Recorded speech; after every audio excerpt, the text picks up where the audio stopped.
New IGP Tunji Disu takes charge, pushes state police framework. Fresh Boko Haram and ISWAP attacks rock Borno, soldiers and civilians feared dead. Christian pilgrimages halted, Shiite protests in major cities, economic warnings issued. Super Eagles 2026 World Cup journey and bitter confirmation.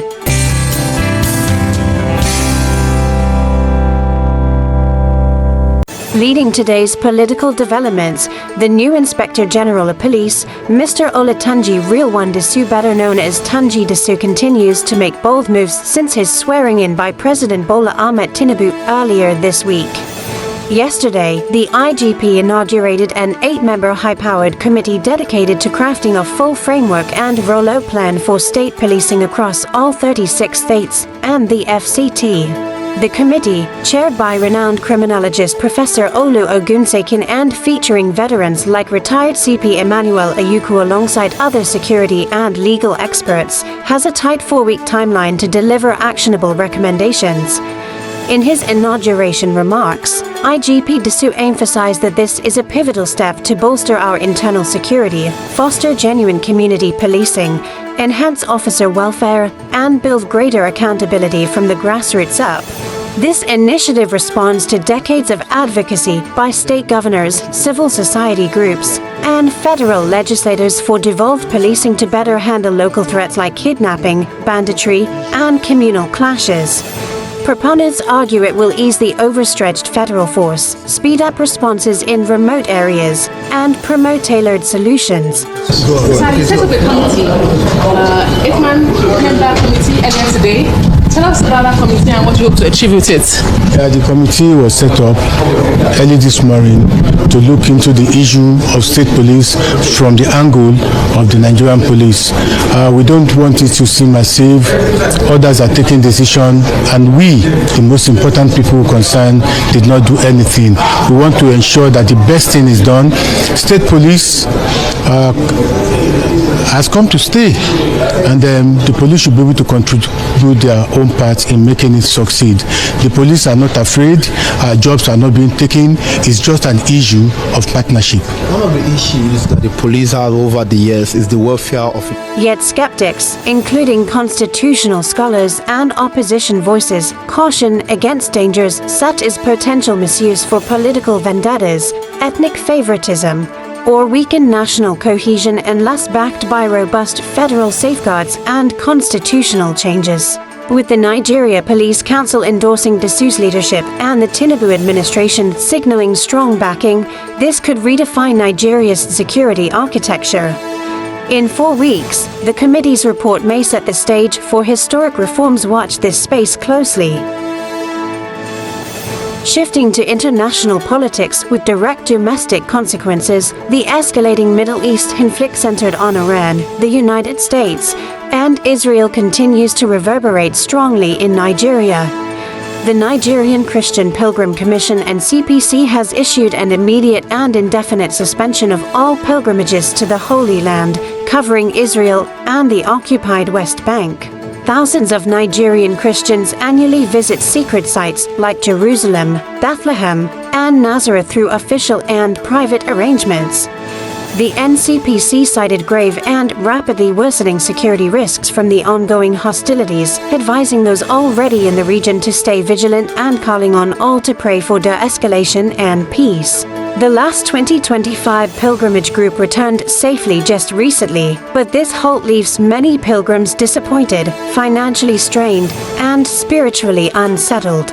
Meanwhile, the Islamic movement in Nigeria, the Shiite organization, has organized protests in key cities including Lagos, Kano, Sokoto, and others, expressing solidarity amid reports of developments in Iran.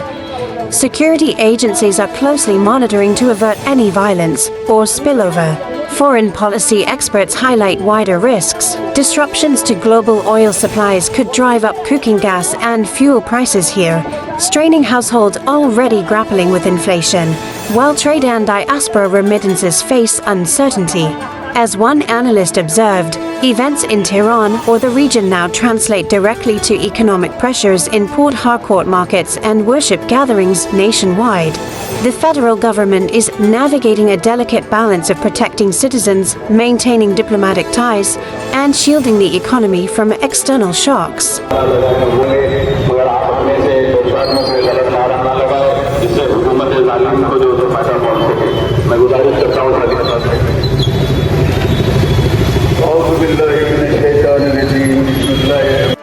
Closer to home, the Northeast security crisis shows no signs of easing.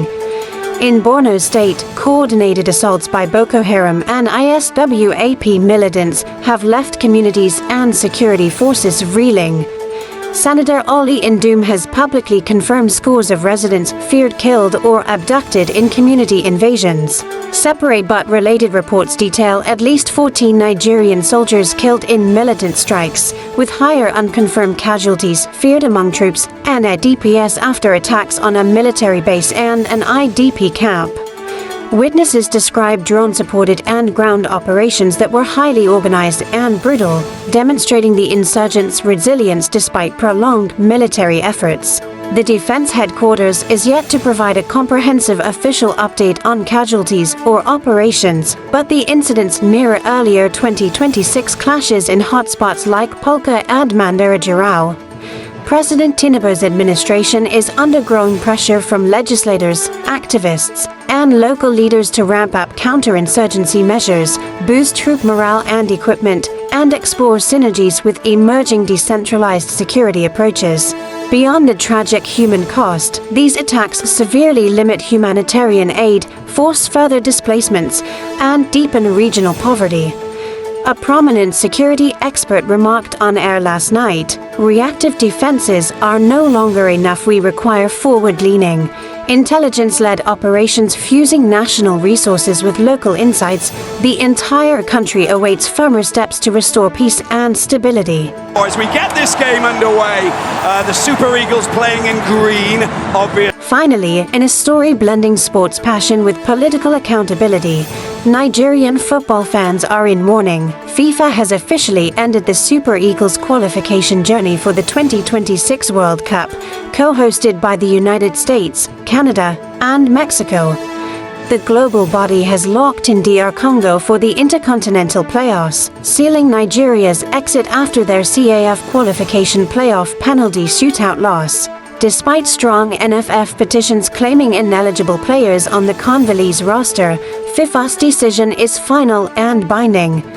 Africa earned up to 10 slots in the expanded 48-team tournament, but Nigeria, perennial continental giant, missed out amid a qualifying campaign plagued by coaching instability, player boycotts, internal disputes, and inconsistent results featuring stars like Victor Osimhen and Ademola Lookman.